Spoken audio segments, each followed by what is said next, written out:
पदाची जोड साधू पदाची जोड. कुणालाही संत पदाची जोड साधू पदाची जोड मिळाली तर त्याचं किती मोठं काम होऊ शकतं. त्याचं उदाहरण आसीत प्रशस्त नरपाल कुल प्रदीक स्वर्लोक पंकजमुखी मुखगीत कीर्तिः त्राता समुद्र परिमुद्रित भूतलस्य नाम्नापि शत्रुजिते प्रतिदक्षितेशः.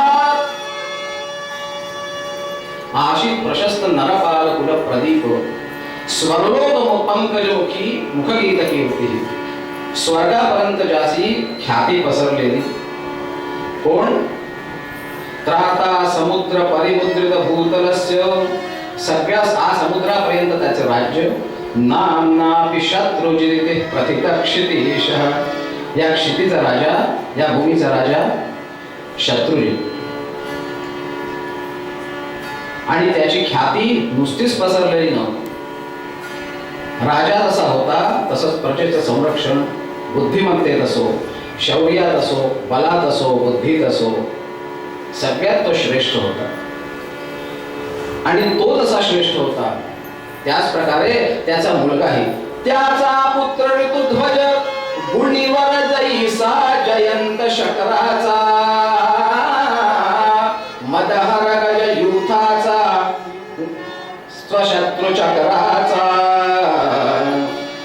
त्याचा पुत्र होता ऋतुध्वज गुणीवर जैसा जयंत शकराचा मदहर गज युथाचा सिंह जसा तो स्वशत्रू चक्राचा.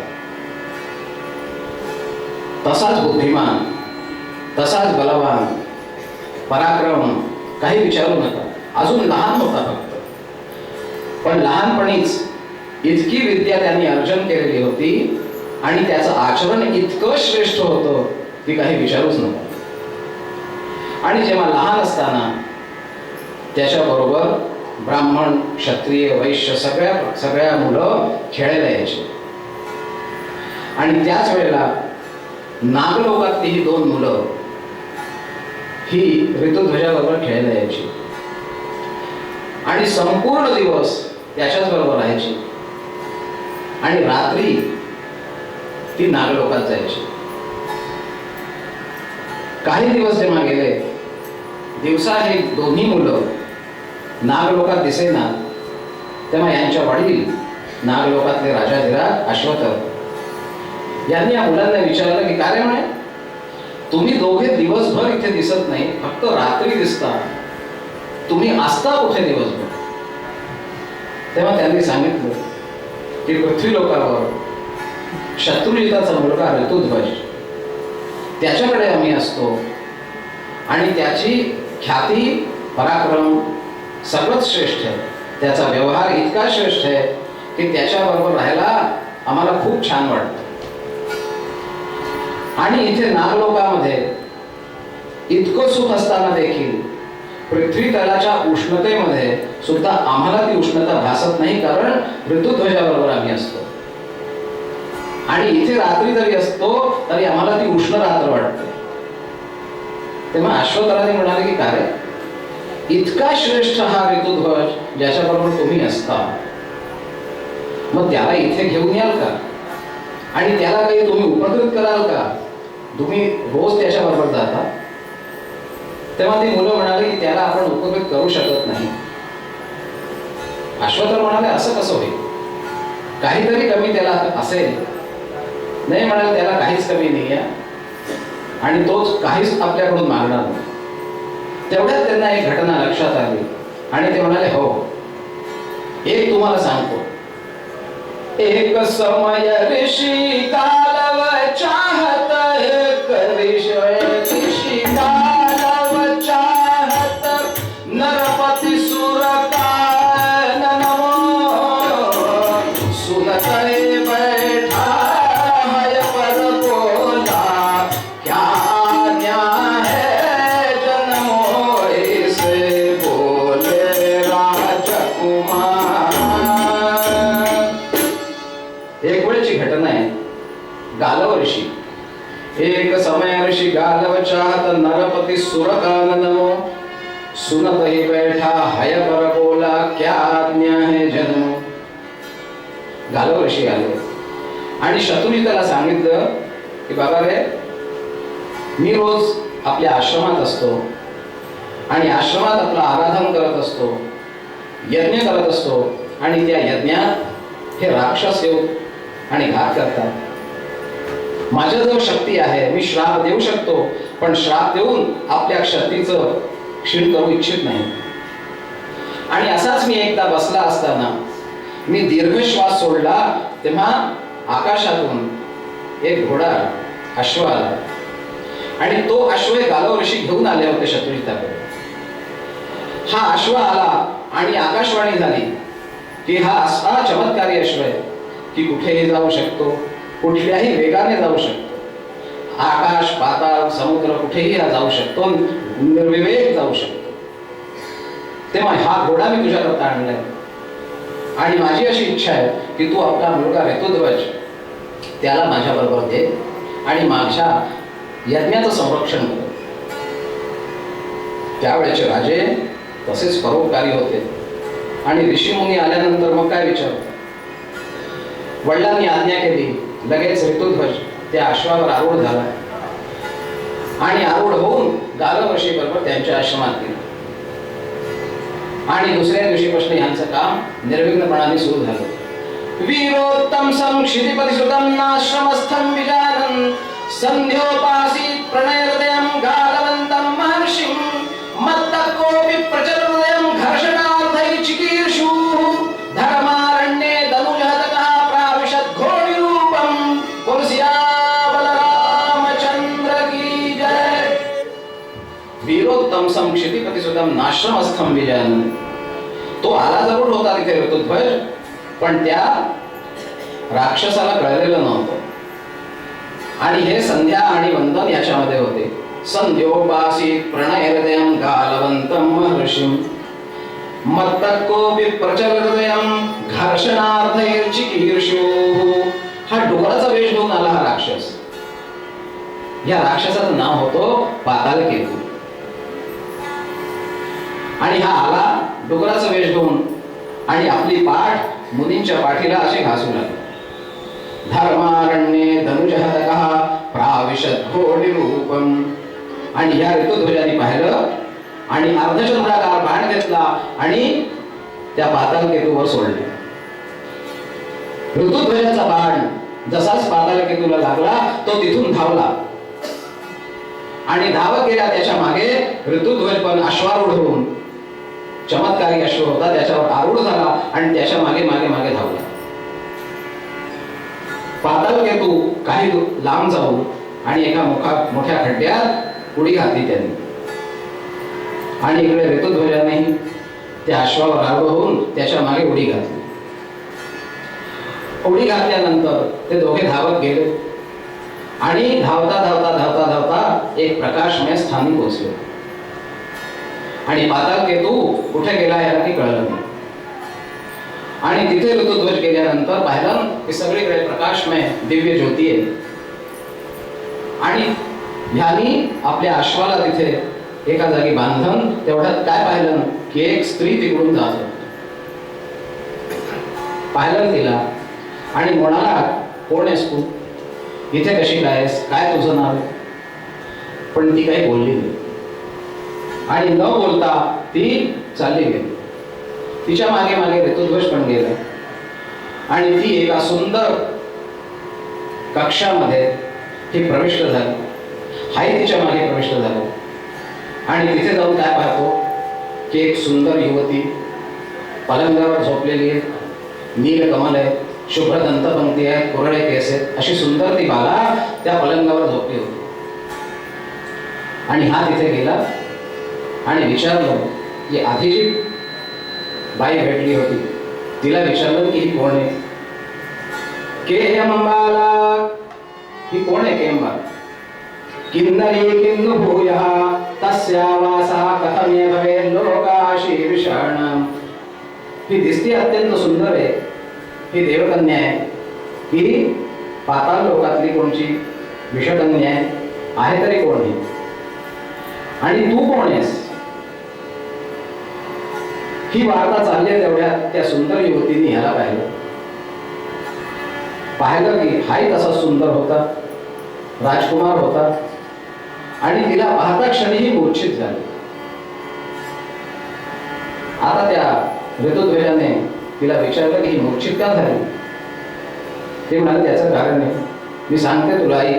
इतिहास दुःख तऱ्हेचा नरराया अतिशय आहे.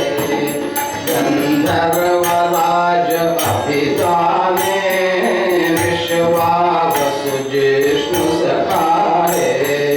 तत्कन्या ही मृगनयना गुणमान्या मदालसाए. तत्पात स्मरहि झाला वर्णिता बृहस्पती राये. उद्याने सखी सह फिरता सुमगुच्छ निज करे धरिता. हंस कतिवरिता पाताल के तुइस पाए. इतिहास दुःख तऱ्हेचा नरराया अतिशय आहे. म्हणजे हिचा इतिहास फार निराळा आहे.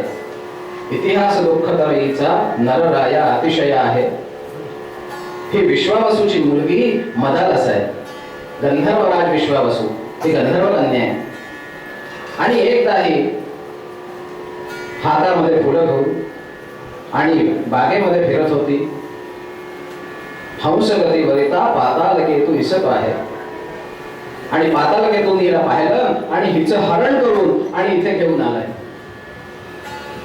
आणि म्हणे मी इथे काय आहे, म्हणाले हिला हरण करून इथे बंदी बनवून ठेवलेलं आहे आणि पुढे तिच्याबरोबर याचं लग्न होणार आहे.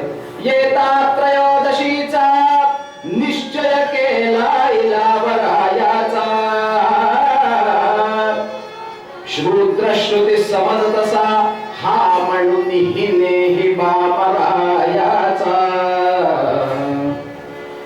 2 दिवसानंतर त्रयोदशी येणार आहे आणि त्रयोदशीला हिच्याशी हा लग्न करणार आहे. आणि म्हणून ही इथे या खोलीत आहे. पण ही मूर्छित का झाली याचं कारण तू सांगितलं नाहीस. ही इथे आहे हे तर सांगितलंस, पण मला पाहून ही मूर्छित का झाली हे सांगितलं नाहीस. म्हणाली आता सांगते. आणि तिच्यावर पाणी वगैरे शिंपडून वारं केलं आणि तिला जागृत केली आणि त्याला सांगितलं की म्हणे कारण असं आहे याचं की ही जेव्हा इथे आली तेव्हा ही प्राण द्यायला जात होती.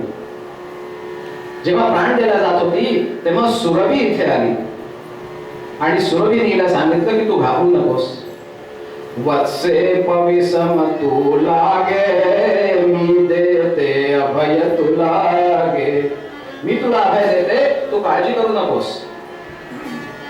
एक असा राजकुमार येईल ज्याने पाताल केतूला अर्धचंद्राकार बाणाने मारलेला आहे, तो येईल आणि त्याच्याशी तुझं लग्न होईल असा तिला आशीर्वाद दिला. मी तुला ह्याच्याबद्दल सगळं सांगितलं, पण आता तू तर सांग की तू कोण आहेस. म्हणाले अजून थांब, आपला परिचय दिला नाहीस तू, तू कोण आहेस. म्हणाले मी हिची सखी आहे कुंडला आणि माझे वडील विद्यवान आणि माझा नवरा पुष्करमाली. पुष्करमालीला शुंभाने मारलं आणि ती विधवा झाले आणि म्हणून आपली पाप धुण्याकरता तीर्थाटना करता निघाले होते. पण ही सखी माझ्या बरोबर आहे म्हणून हिच्या बरोबर मी इथे आहे. कोयम दैवत पुंगवः किम धर्मादंडनवलोकेश्वरः किम विद्याधर सत्तमः किम अथवा. तू कोण आहेस? विद्याधर आहेस, नाग आहेस, गंधर्वराज आहेस, कोण आहेस तू. नाही म्हणाले मी कशातला कोणी नाही. मी राजा अरिजित कुमार मुनीच्या त्राणार्थालो वनी. तो आला खलदूष दूष करण्या श्री भानुच्या आश्रमी. म्हणे मी गालव ऋषीच्या आश्रमामध्ये आलो होतो त्यांचं मख संरक्षण करण्याकरता.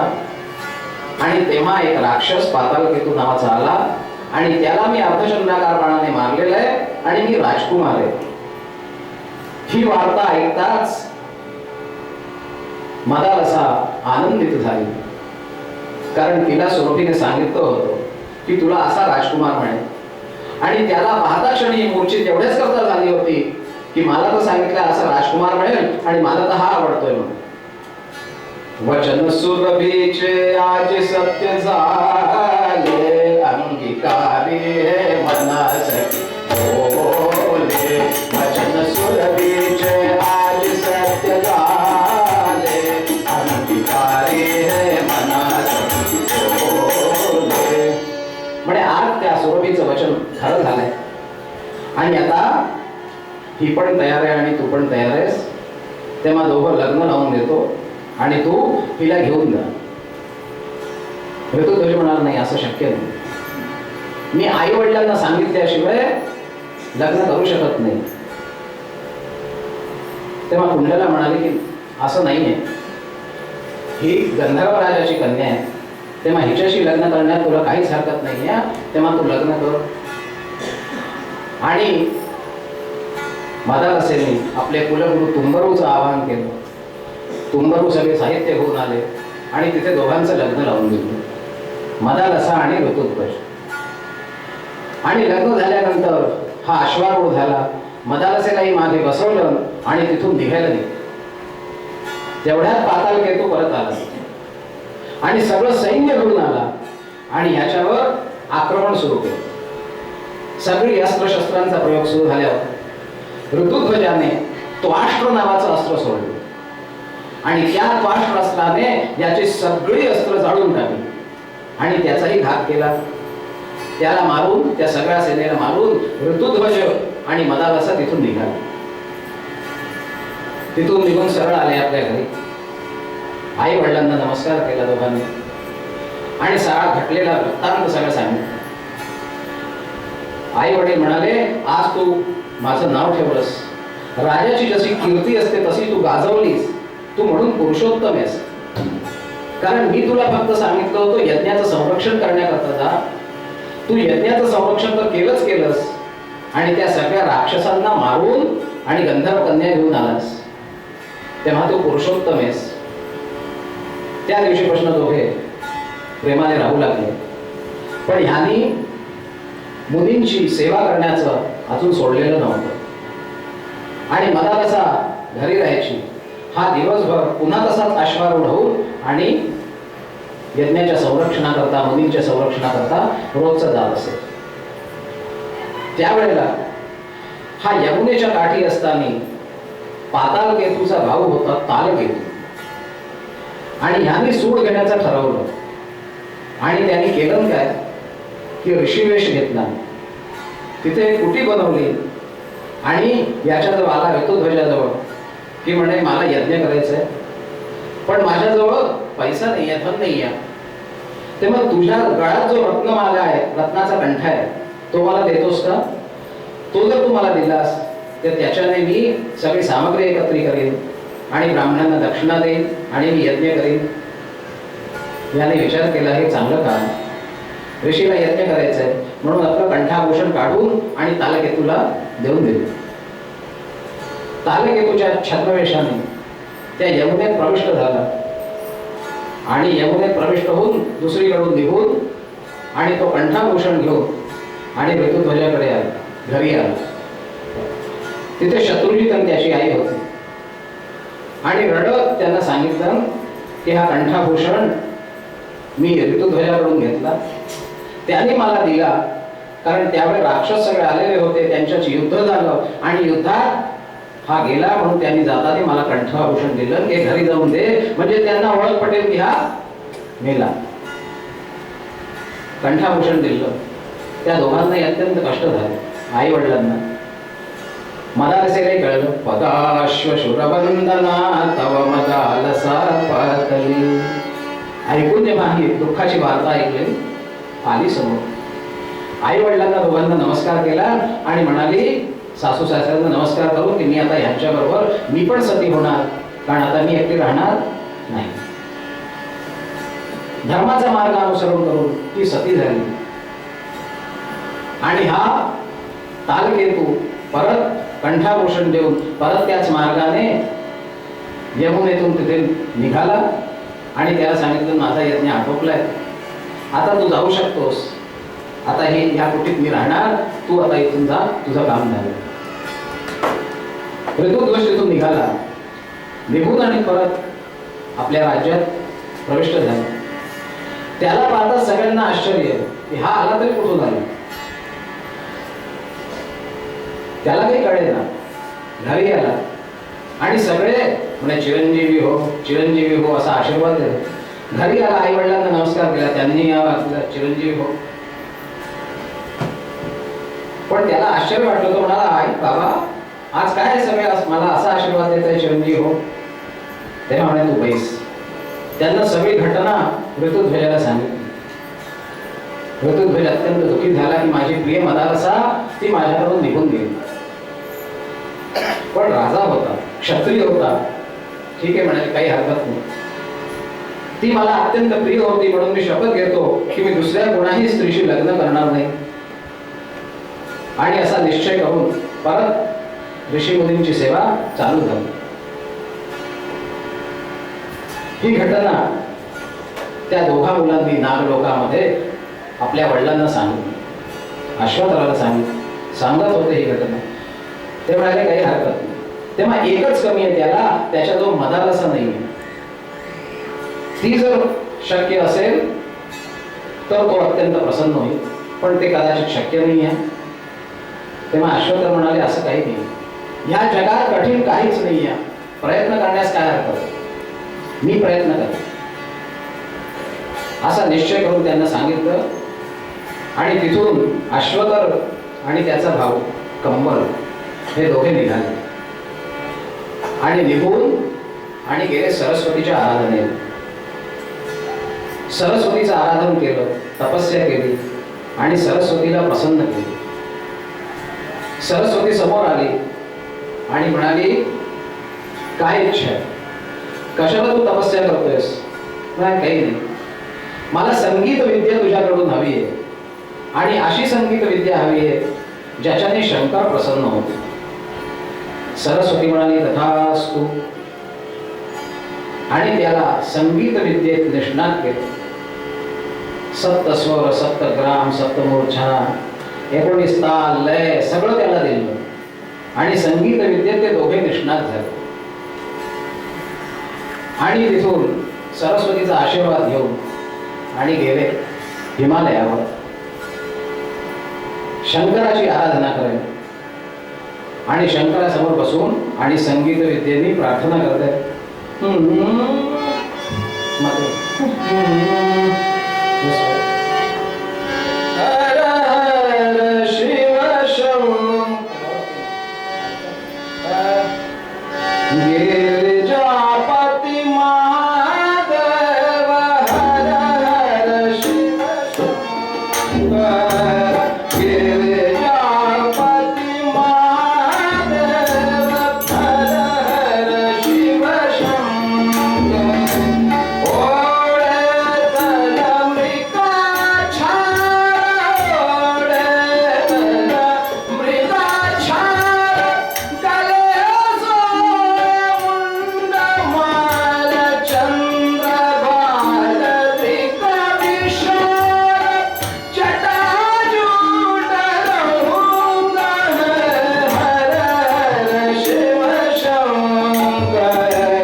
शंकराची प्रार्थना करून शंकराला प्रसन्न केले.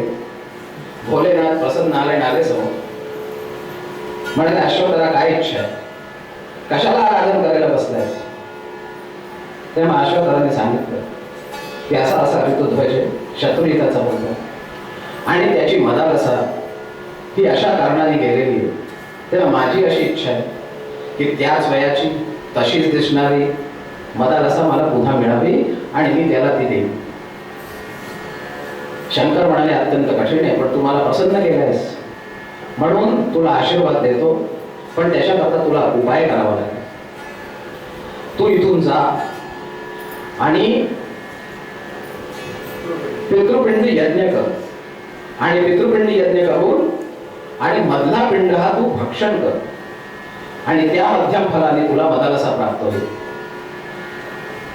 सांगितल्याप्रमाणे अश्वत्थ तिथून निघाले आणि पितृपिंड यज्ञ केला आणि मध्यम पिंड हा भक्षण केलं. शंकराचा आशीर्वाद होताच आणि त्या प्रक्रियेने तशीच मदालसा पुन्हा संवारली आणि ह्या मदालसेला घेऊन आणि परत गेला नागलोकात. नागलोकात जाऊन आणि तिथे ज्या नागकन्या होत्या त्यांच्याबरोबर तिला ठेवलं आणि सांगितलं कोणाला सांगायचं नाही की ही मदालसा आहे म्हणून. आणि मग आपल्या दोघा मुलांना सांगितलं की आता तू ऋतुध्वजाला घेऊन ये आपल्याकडे. ती दोघं मुलं गेली, ऋतुध्वजाला आणलं. ऋतुध्वजाचा सत्कार केला अश्वत्थाने, अतिथी म्हणून सत्कार केला. तसा मुलांचा मित्र होता तो, पण राजा होता म्हणून त्याचा सत्कार केला, त्याला सिंहासनावर बसवलं, सगळी सेवा केली आणि त्याला विचारलं की तुझी काय इच्छा आहे, काय हवंय तुला. म्हणाल काही तुमचा आशीर्वाद हवाय, एवढंच मला हवं, इतर काही नको आहे. मला सगळं मिळालेलं आहे, माझ्या जो सगळं आहे, तुमचा आशीर्वाद मिळाला की काय. नाही म्हणाल तरी काही कमी असेल तुला सांग. तेव्हा ऋतुध्वजाने ही जो नागलोकातली दोन मुलं होती यांच्याबरोबर जी खेळत होती त्यांच्याकडे बघितलं आणि कळलं त्यांना. त्यांनी सांगितलं की मदालसा याला मिळाली तर हा प्रसन्न होईल. ठीक आहे म्हणाले. आधी त्याला सांगितलं की मदालसेला हात लावायचा नाही, ती मायेची मदालसा आहे. आणि त्याला बसवून समोर मदालसेला बोलवलं आणि मदालसा आल्याबरोबर लगेच तो भेटायला जाणार तेवढा त्याला सांगितलं की ही मायेची मदालसा आहे, हात लावायचा नाही. तो थोडा दुःखी झाला. मग अश्वत्थाने सांगितलं तू काळजी करू नकोस, ही मदालसा तुझीच आहे, तू हिला घे आणि आपल्याबरोबर निघून जा. तेव्हा मदालसेला घेतलं आणि ऋतुध्वज आपल्या राज्याला निघाला. तेव्हा इतका मोठा राजा, पण त्याला ही कमी असताना का त्याची दूर झाली, कारण संतांच्या सेवेमध्ये तो सतत लागलेला आहे. तेव्हा संतांच्या सेवेने काय मिळू शकतं याची कल्पना आपण करू शकत नाही.